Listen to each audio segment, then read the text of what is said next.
Yeah, you kind of got that feeling, Bella, going into the tournament. It was either going to be Ronaldo or Messi. But you know, you look at what Lionel Messi has done for a number of years now, and one tournaments went one way, and the other seems to be still on the rise. For me, as I said, there was no debate coming in to the competition anyway who was the best in the world.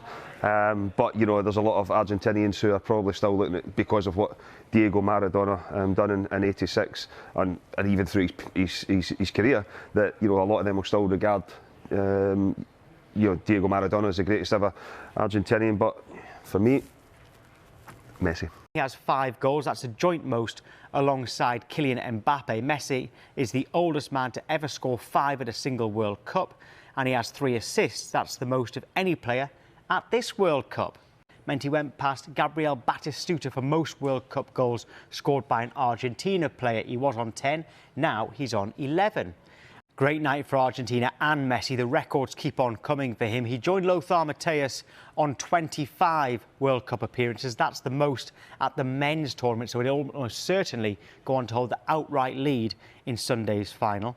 Oh, it was amazing. I mean, it's the type of run that you'd watch as an ex-footballer that was obviously nowhere near what Lionel Messi could do, and just think how terrifying that would be to try and stop, because it's one of those where you think, well, he's running in a cul-de-sac, and what he's done obviously so many times, he creates pathways, he finds gaps where gaps don't exist. His close control is mesmerising, and he's just an absolute joy to watch. He's a thrill, the type of footballer that you all grow up wanting to be, and the way that he set up that goal was just unbelievable.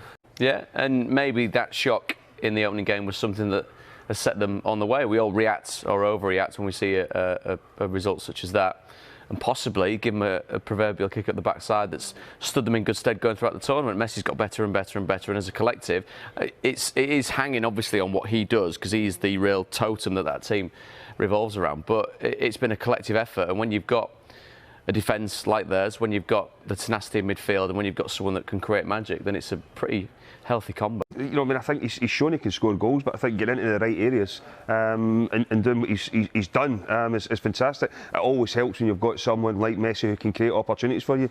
But going back to, you know, we after the Saudi Arabia game, it was a case of, we all spoke and said that, you know, Argentina had been bullied all over the pitch. It wasn't like them. You know, they were so aggressive. You've then got to look at it. Since that game, Argentina have been the bullies as such. You know, they've been the aggressive team on the pitch that have dominated the opposition, and that's what, you know, you grew up watching Argentinian players, you know, teams. That's the way they played.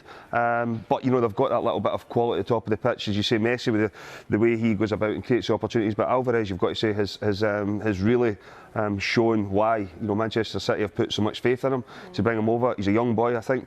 When you see some of the pictures of, you know, like 10 years ago when he was like, my dreams to play in the World Cup, my dreams to play with Messi, and now he's actually doing it. It's fantastic.